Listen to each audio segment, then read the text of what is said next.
cup is so full right now. Josh and Jessica, you guys, so try following those two. I mean, really, come on, that's not fair at all. First of all, thanks for staying and not leaving after they were done. I appreciate those of you. So to start, I just want to share a testimony. So I was in Caribou Coffee. I forget, it was kind of right after I started ministering the way that I'll kind of unpack here. I was in Caribou, and I was sitting in like these leather chairs by like the fake fireplace and like getting all warm before I realized like, oh, this is fake. There's no heat coming off there at all. And I was just hungry for the Lord. And I was just like, okay, God, I want you to use me. I want you to use me. And so it was like winter still, and I was just praying, and I saw this picture of like butterflies. And so I'm like, okay, it's like, so I knew somehow this like clue or hint of butterflies would like direct me to like what was supposed to happen. So there's butterflies, and I was like, okay, but it's winter time. It's like, what? How's God gonna use butterflies in winter time? I'm probably not hearing from God. Like, this isn't God at all. I'm talking myself out of it, warming my hands up on the fireplace that's not working, and then out of the blue, this gal walks in to Caribou. She's a nurse, has like full scrubs on, and on her shoes, she has like this exact like butterfly design like on her shoes. And so I'm like, oh, great. It's like, now I get to obey, which is so much fun. But again, like just hungry for the Lord, and so it's like, okay. So she's going off, and I'm like, she's getting her coffee. Like, she's going to run out the door. She's a nurse. I want to distract a nurse. Like, she's so busy. Like, I can't. God probably wasn't speaking to something. Okay, no, I'm going to do this thing. So she's getting her coffee after I, like, chickened out for, like, 3 minutes. And grabs her coffee, and I quick, like, try not to be too aggressive, like, run up to her. And it's just like, hey, excuse me. Like, hey, could I talk to you for a second? She did, like, the watch thing, and I was really honest with her, just told her what I was doing. It's like, hey, like I'm Christian, like I believe that Jesus still speaks to people. It's like, I don't know how you think or feel about any of that, but I feel like he shared something specific with me. And I told her about like the butterfly thing and how I saw that picture before she came in, and I was like, are you open? Am I sharing what this is? And she said yes. And the Lord had given me like 2 or 3 real specific, like just that he like sees her at that moment, like just what's going on in her world. And then out of the blue, she like just bear hugs me, like throws her arms around me. And so I'm just like getting bear hugged and like at Caribou. And I'm just like, I'm supposed to be making you uncomfortable right now, but you're making me uncomfortable right now. I was like, man, if she was like, she could have picked me up and swung me around. She didn't, but fortunately.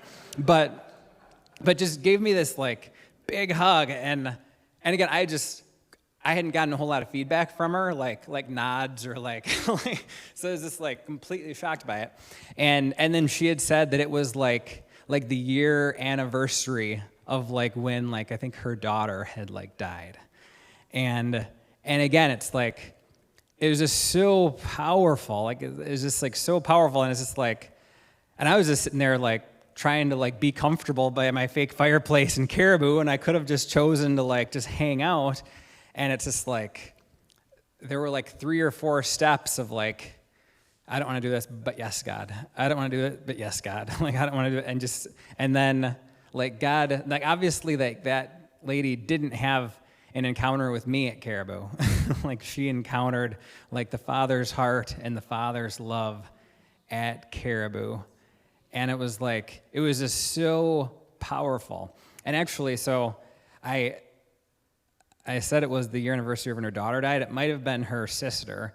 And the only reason why, like, that detail that I may or may not be remembering correctly is important is because this has happened so many times that I don't remember the specific, because God loves people so much, and he sees them every day. And just wants to, like, the number of times that, like, it happens on, like, an anniversary of something that happened or something significant, like career-wise, like is not a coincidence. Like, God loves giving hugs to people. And so it is a really cool thing just to get to be used in that way.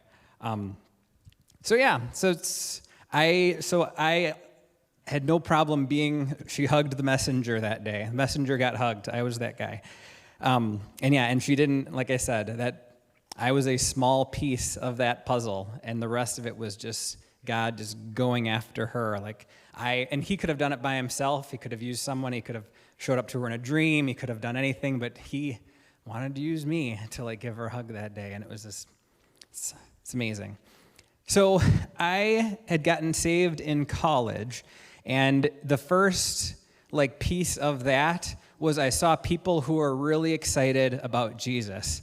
People who were doing the hands high in the air and we're doing all the Christian stuff where when you're first seeing it and you came from a church that didn't do that, you're just who are these people? But I saw it and people were excited and I had I said yes. And I think one of the biggest things that happened was I just had this amazing revelation that changed everything for me. And that was just that God still speaks to his people. I had gone to church for 19 years and heard some amazing, great things, but there was a nearness of the Lord and just how near he was to us that I had missed. And I feel like this great revelation, this great encounter, with that also came a burden. I was it just felt like I had to share that, just how near he was to all of us. I immediately was how do I share this? Who am I to share this? How do I do this? But I had missed it for so long. And when I was encountered with what was real and it was there the whole time, I was just I can still feel it burning in my chest. People need to know how loving he is. And it's not a bumper sticker or a billboard. It's so near, right in your chest. So I just a burden is the only words. I just felt this burden that I have to do this. And so I feel like I stumbled upon this thing called treasure hunting, but I'm sure I stumbled upon it God probably had to push me right into it. And it just rocked me. And so there's kind of a nice definition. So treasure hunting is about evangelism where you follow God's lead by listening to his direction. It's about having supernatural encounters with people whom the Father has already prepared for a divine appointment. Holy Spirit will guide us towards these people with clues, the Father's treasures, in order to reveal the truth of Jesus to them. It's the kindness of the Lord that leads people to repentance, demonstrated through his people, speaking life, healing the sick, prophesying the secrets of their hearts, and revealing their true destiny. The more that I stepped out and took the risk, the more I realized just how hungry people were for something real and authentic and how broken people were.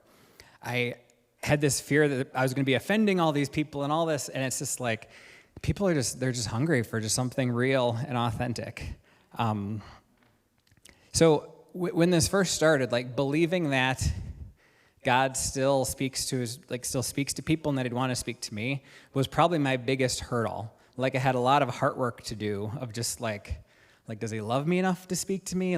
Does he still do this? Just that nearness that just rocked me, was one of the biggest pieces. So right after this started, I actually had a word of knowledge for someone you guys, a lot of you know, Jared Miller, and I was just full of anxiety and just I was is this really, did God really speak to me? Is this really a real thing? And just kind of having my own little panic attack of do I share this and do obey this? And so God again really wanted to he went to great lengths to be yes, I do speak to you. He sent another man of God, Greg Moser, and Greg came up to me while I'm in this tough anxiety, a little panic thing. And he's Kevin, I feel the Lord's telling me that you do hear from God. You're hearing from him right now. And you need to obey or you need to share. And I'm just what? It's what? And so it's all right. It's so let's do this thing. And then I went and shared. And so again, I think that God had just gotten a hold of me on that. So basically, the premise of treasure hunting is that we, like I said, God preordains these people to be around us and around our world, and we can pray, and sometimes we get these clues or these impressions, and there's so many different things. So like examples of clues are like places or like pictures, articles of clothing, writing utensils, tattoos, band-aids, sicknesses, smells. One time I was praying and my faith was about smaller than a mustard seed, and I was like, God, I know you want to do this, and I saw that there's going to be, someone's going to have like an X on them, and afterwards I was like, wow, that's like basically like the least amount of faith prayer you could have, like, God, just put a big X on them so I can't miss it. And then randomly this guy was in like some European soccer jersey that had like these like X's like on there, and I was like, all right. And it's like, I think God just made it so clear and present to me that he was with, like, this is just a tool. This is just a tool to be used. But he just made it so clear that he was like in it and present with it. The first time it happened, I was at Panera Bread, and I was praying, and I saw this red, like a red polo shirt. And it wasn't like this great vision or this great, like anything with like violin music playing in the background. I just saw like a red polo shirt. So I'm sitting there just drinking my coffee, and then within, like no lie, within 5 to 10 minutes, this guy, there used to be these wooden booths back to back. Within 5 to 10 minutes, this guy in a red polo shirt comes and sits right behind me, like back to back in the booth. Like I could have like poked him. I could have like tickled him. Like I just poked him.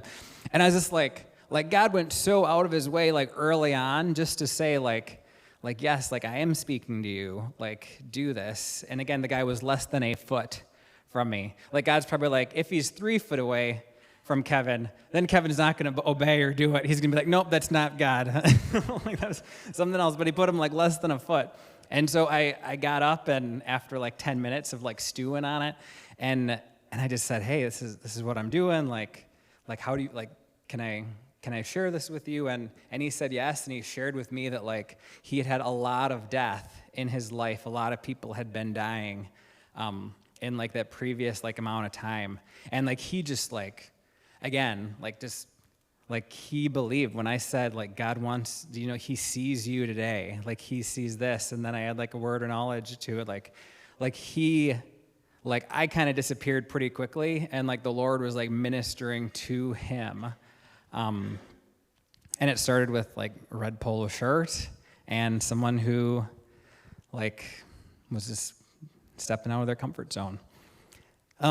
So why treasure hunting? I don't know, but God knew me and loves my heart. And I think he's probably like, okay, this is probably the tool that Kevin will get in his own way the least.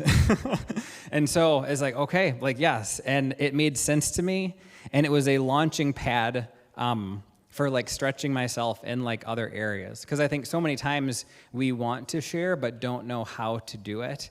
And like we have a heart to do this, and we have a heart for people, and we love people, but just don't know how to do it. And so for me, like in my personality, how it worked, I saw all these other like evangelists and evangelism tools and these laws and these steps, and like that was way over my head. Like I didn't know how to do that, and I couldn't see myself in it. And so I was just like, God, please help me. And he was kind of like just again, like walked side by side with me and said, okay, like let's use my life coach, my evangelism coach. So let's see. I think one of the other things too about it was that like he would give me these clues in a really like comfortable, like quiet, like place. And then when these people would like cross my path, like I learned to just be responsive pretty quickly. Otherwise I could be like stressing about it all day and get in my head and like all these different like barriers. Whereas God's like, this is going to work for you. So some things that get in the way of sharing my faith. I've been doing this for a long time, and so I've learned over time, and I think these are pretty universal. And so I'm just going to share them, and I think hopefully it can be encouraging to you guys as well. one of the things that I can get in my head quite a bit and give myself like more credit for my role in the process. And I can like get down and be like, man, I'm not smart enough to do this. I don't know my Bible well enough. I can't say it clear enough. Like, what if I go to this person, they ask me questions that I don't have the answers for? And like, honestly, like on this journey, like one of the most like freeing revelations is that, and this may not surprise some of you, but I'm not smart enough. I don't know my Bible well enough. Like, I'm not good enough. I can't say it clear enough. I'm not going to know answers to all the questions. Like, God didn't choose me because I was enough in all those things. In fact, it's so crazy that this is like one of the biggest like things that Christians use to disqualify themselves. Because when has God ever said, I'm choosing you guys because you got it all covered? Like, you're enough. Like, this is good. Like, it's like that is the biggest like twisted truth that Satan can do for us, is when we disqualify us by what God wants most of us, is to be dependent on him and just to be his children, Father. Like, my lack, as big as it is not going to get in God's way of blessing somebody. Like, not even close. I think of this as like the Exodus, like 3:11 through 12 issue is kind of how I think of this. This is when God asked Moses to lead the Israelites out of Egypt. And Moses' first words, like Moses saw his lack. Moses like God, like, who am I that I should go to Pharaoh and lead the Israelites out of Egypt? Like, who am I? And God doesn't then answer Moses by giving him a list of like who he is. Like, God's like, who are you? Like, oh, Moses. God probably is just like did one of these. And he's like, Moses, like, it's not about who you are. Like, God's first words to him after Moses says, who am I? He says, I will be with you. Like, I will be with you. Like, that was his answer. His answer didn't have anything to do with who Moses was, had to do with who was with Moses. And like, I think of like Luke Skywalker in Star Wars with like Yoda like on his back while he's running and like doing flips. Like, we're Yoda. We're just like on his back, like bouncing around, and God is the one doing all the flips.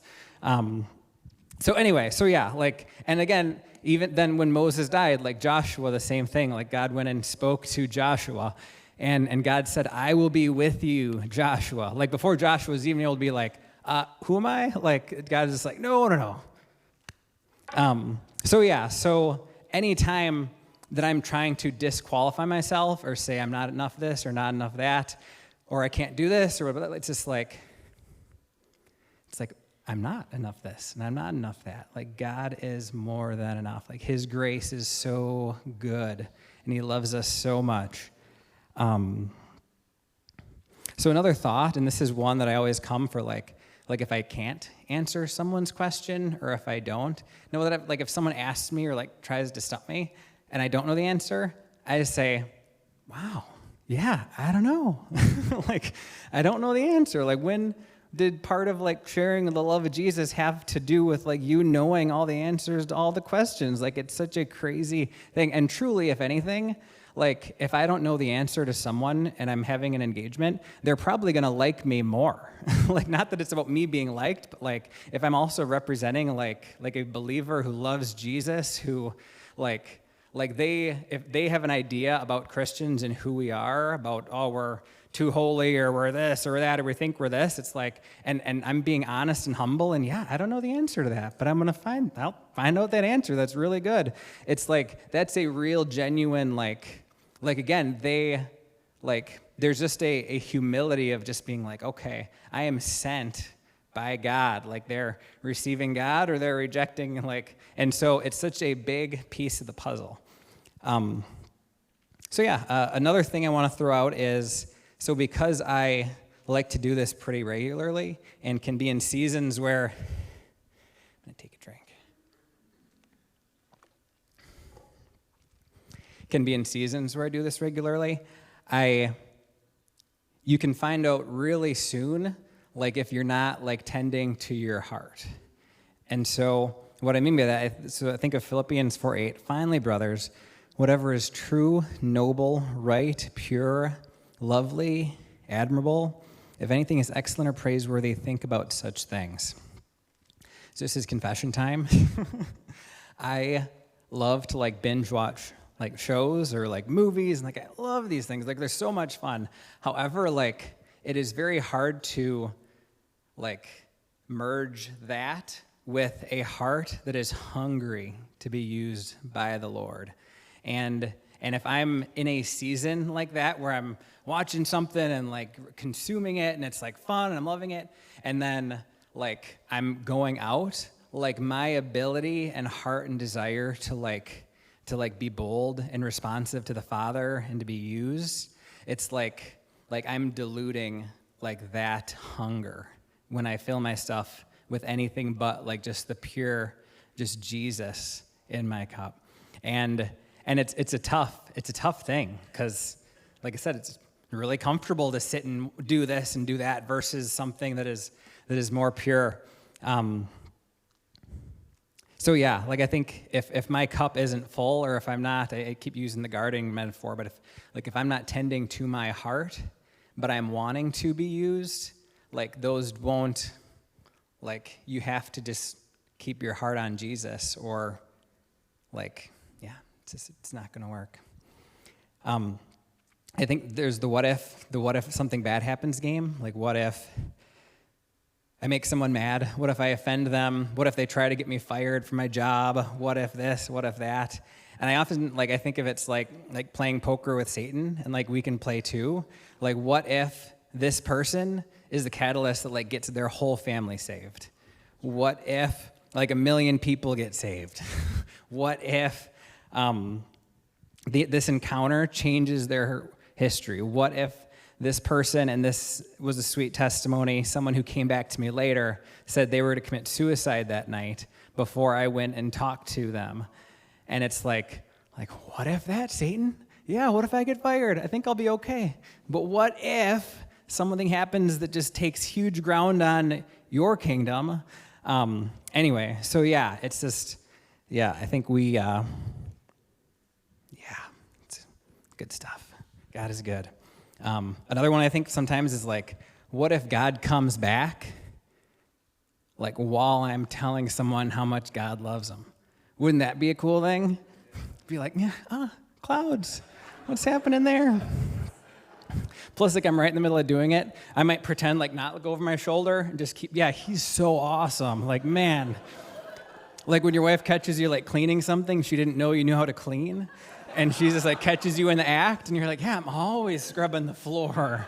Man, this is the first time you've seen it happen. Oh, hey, God. Yeah, I was just telling him how much you love him.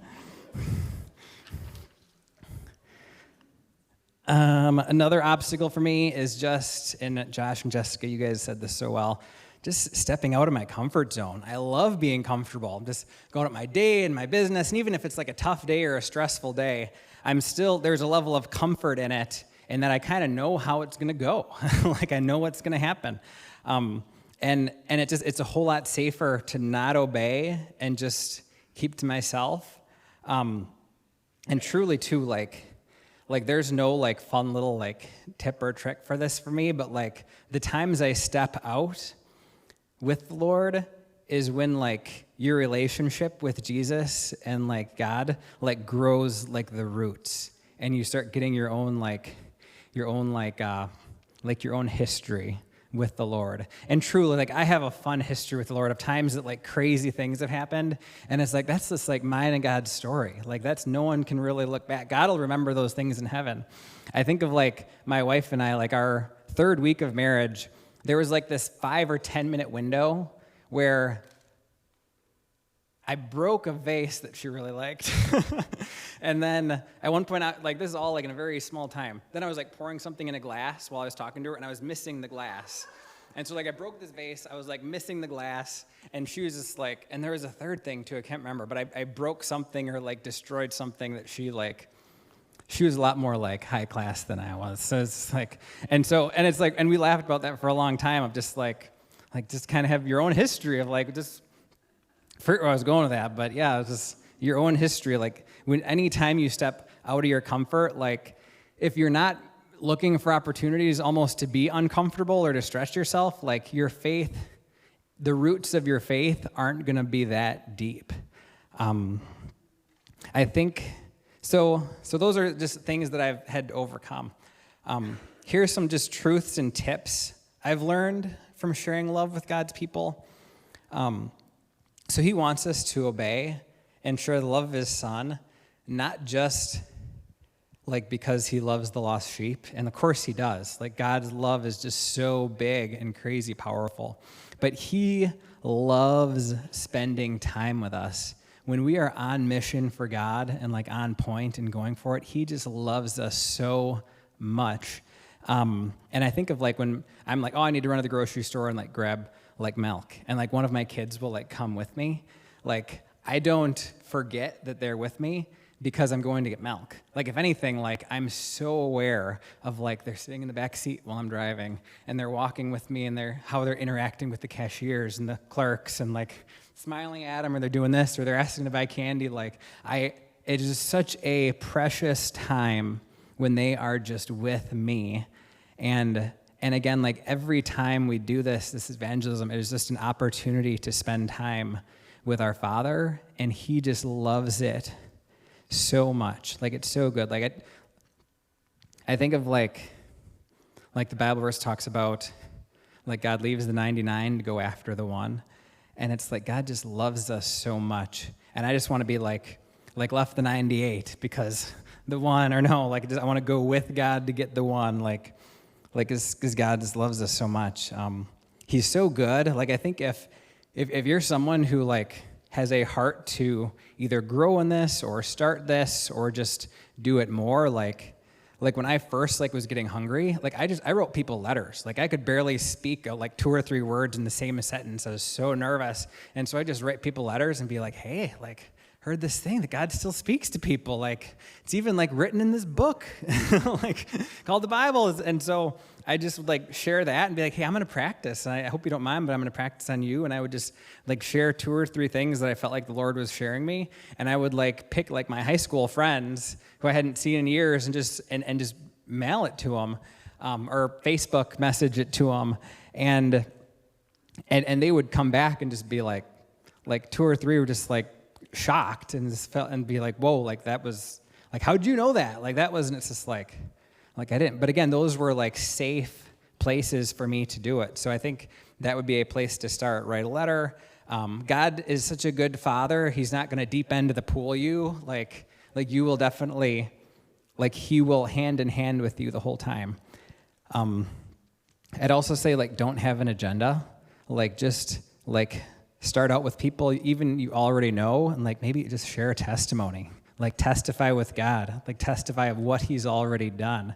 Like something that like the angels have already cemented in history.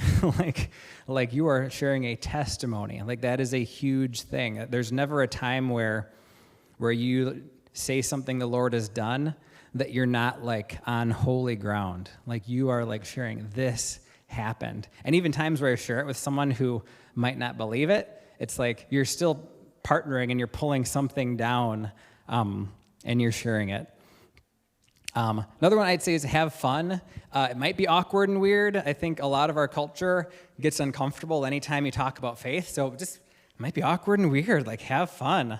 I like to make jokes like about just even like the process and like sharing things and testimonies, and I always ask people permission. Like if I feel like the Lord shared something specific, like I don't just say it. Like I ask them permission, like, hey, this is what I think's going on. Like, can I share this with you? How do you feel about? And like I think them saying yes is also like an agreement and an opening the door. And I feel like there's so many times that like something powerful can happen, like in a greater measure if they say yes to it. So I think people saved or unsaved, like if you approach them and you are just like very real and like just human about it and not like mechanical, like they're curious. They want to know, like, oh, that's interesting. I've heard many people say like, oh, this is like, yeah, I'm intrigued. Like what, like you think God speaks to you? Like what is that? And again, trying to be human about it, like I think they're a lot more open than we give people credit for. So I have a few more that I'm almost done. I think like God is a God who sees people, and something he really put on me like at the very beginning of 2021 was to not, like so many times it could be running about my day, I'm going to Menards, I'm doing this, and you see people who you know or you knew, like maybe I was in a college class with this person 10 years ago. Like the Lord just put it on me where I'm no longer allowed to just not go and talk to them. And it's really uncomfortable because like that college professor in my class of like 300, like who I like just turned in a paper, but here's the thing, like God sees us. He sees us every day. Like, how am I going to act like I don't see somebody when I see him and I know him? And so again, it's been a unique thing, and also like a unique thing of like dying to yourself and your time. I think, so yeah, as far as God stretching me beyond like certain clues or hints, it's like, okay, I'm a God who sees people. Like you need to be one of my children who sees people. Also, there's never a missed opportunity. I chickened out a lot when I first started, and there's still times when I might just be like, oh, that couldn't be God. It couldn't be God. Yeah, it's definitely not God. And just driving my car, oh, that was God. And I didn't do it. I didn't go share with that person like I should have. I knew that God had specifically put it on me and in me to do it. And so it was like 2 or 3 years after, and I just was not necessarily, it was conviction, but I was also just like, God, I love you. I love these people, like the people I missed. I was like, God, like, give me another chance at them. And this was like 2 or 3 weeks after I prayed that. There was this person who the Lord had spoken to me real clearly to share a word for, who was like kind of well known in like the lacrosse community, and I didn't do it. Like I was just intimidated. Like I just had this kind of just this fear and this gut, and I just let the person go, and probably in that moment talked myself out of like, oh, I didn't have time, or it would have been uncomfortable for him. I care about his comfort. I don't want to do that. And so it was this person I remembered, and so I was again at Caribou, and this was like, I remember exactly where I was sitting, and I saw this person's face in my head, and I'm like, oh, that's interesting. I've never seen a person's face before. And then he walked into Caribou like 5 or 10 minutes later and like went up to the counter. And I was like, oh, good. I was just like, and again, it's like I knew God loved him, and I prayed, God, give me all my lost opportunities because I didn't obey, like bring them back to me, and I will obey this time. And so this time I waited till he was like almost driving out of the parking lot. and I ran out and did like the whole like waved at him through the window. And like one of those, I was just like so intimidated and just like hit with like just anxiety.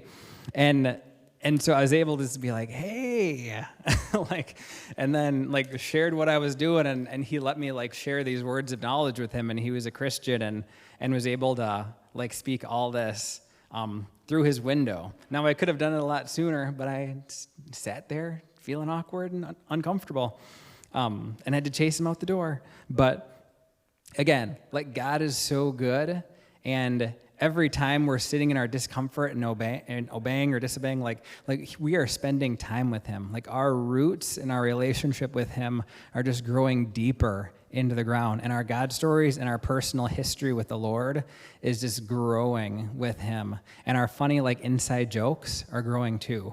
And so like it's just so good. I'm going to share another testimony. I saw this picture of a big black cat, and I was like, okay, it's like, how's this gonna work? And then I was in a class for my social work license, and this person was giving a presentation, had like the big puma on their shirt, and this is a pretty intimidating person, like someone who's always like direct, like no softness in like their delivery at all. And so I'm like, oh great, like this person's gonna tell me all these things. But so I ended up inviting him out to lunch, and on my way to lunch I was like, okay, God, like how do you want me to like pray for this guy? And he said, pray for his sleep. So I was like, okay. So I walk in, we were at Coney Island, when he walked in, he looked pretty rough, and he's like, "Oh man, I feel horrible. Like I had insomnia all night last night. Like I just haven't slept. Like this is," and so I was able just to like testify to him, and then like share the word of knowledge the Lord gave him, and then and pray for him, and he had reached out to me after that the Lord had healed his sleep, and like he was just like good with it, and it was just like, man, it's like before that. If someone would have said, "Hey, you're going to invite this guy out to lunch and be sitting at Coney Island with him," I'd been like, "Yeah, I don't think I'm going to invite this guy to lunch and go to Coney Island." But it's just like, man, it's like if you're hungry to be used and willing to be used, it's kind of it's a cool thing. And so the last thing, so actually there are a couple Bible verses I wanted to share. 1 Corinthians 3:6-9. I planted the seed, Apollos watered it, but God has been making it grow. So neither the one who plants nor the one who waters is anything, but only God who makes things grow. The one who plants and the one who waters have one purpose, and they will each be rewarded according to their own labor. For we are God's co-workers in God's service. Like, I love that, and I think Josh and Jessica said this too. Like, every interaction you have is like an opportunity. Like, it's you can't miss it. Like, even to smile at someone, to love someone, to be generous, to be kind, like every interaction, you're on God's time. Like, I think of like my employer and like my boss, like, okay, when I'm wearing my social worker badge and I'm going like into like a foster home or doing something, I'm on my social worker's time. But like everywhere I go, like I'm in service of the Lord. Another verse, 1 Corinthians 14:3, but the one who prophesies speaks to people for their strengthening, encouraging, and comfort. Like, I think I just obviously am challenged, and I think we're all challenged to just be children of the light and just to make sure we are always like speaking people up. And there are times where you speak more challenging things, but obviously, I think you guys know where I'm going. 2 Corinthians 5:18-21, all this is from God, who reconciled us to himself through Christ and gave us the ministry of reconciliation. That God was reconciling the world to himself, not counting people's sins against them, and he has committed to us the message of reconciliation. We are therefore Christ's ambassadors, as though God was making his appeal through us. We implore you on Christ's behalf, be reconciled to God. God made him who had no sin to be sin for us, so that in him we might become the righteousness of God. Verse 20 again, we are therefore Christ's ambassadors, as though God was making his appeal through us. Everything we do, every interaction, every exchange, like God is making an appeal through us. Like every word we use, every choice we make, like we have an opportunity to just like share like Christ's like crazy, crazy love with the world. And it is a humbling thing. One really cool thing is I've gotten to do this with my kids, and we've had some awesome testimonies, and one of them happened just last night. We were praying like, I think 2 or 3 months ago, and we were going around doing like words of knowledge in our basement and like just praying for like clues. And one of them, and I hate to say one of them, I don't have time to share. The kids were like, oh, share this one or share that one. But my son Caleb had the clue. He had everyone turn around and look at Caleb. Sorry, Caleb, I don't want to do that. Had the word pen. And so, like, 'cause sometimes we do like articles of clothing or like a hat or like this or like Starbucks, and he had pen, and we're like, okay, like you don't know how God is going to use like pen to like tie it to one of his treasures, one of his children. And then less than 12 hours later, Briella was in the back booth, and this gentleman came and like said, hey, could I borrow a pen? And Briella remembered that pen was one of the words. And so the guy left, and actually we didn't know him, and I didn't know who they were, but like over like the weeks, they'd be like, hey, the pen guy is back. And so we'd finally like tracked him down, and we were able to like pray for him and like just share how God sees him and views him. And it was just a cool thing for our kids to see, because like when you see like real specific like words and clues and treasures, you just know that God is in it. Like there are times when your faith can be like not in the greatest place. Oh, this is just a coincidence, or this is that, or this is this, and the enemy tries to tell you things, but it's like when you see such like specific things happen, like I think of the red polo shirt and the guy a foot away, like God is so present and so much more hungry for us to hear him and see him and respond than we were even hungry to do it. Like God is just so, like he just loves us so much. One of the cool things I've gotten to do as I do this is like people who've never, like, I don't always find out what they believe or what they used to believe, but like as they are told these things and they hear, like, I get to pray with a lot of people and like just invite God to like speak to them more. And it's a cool thing because like people are hungry. Like they don't know what they're hungry for, but they're just hungry for something real and authentic. And I think they just, yeah. So,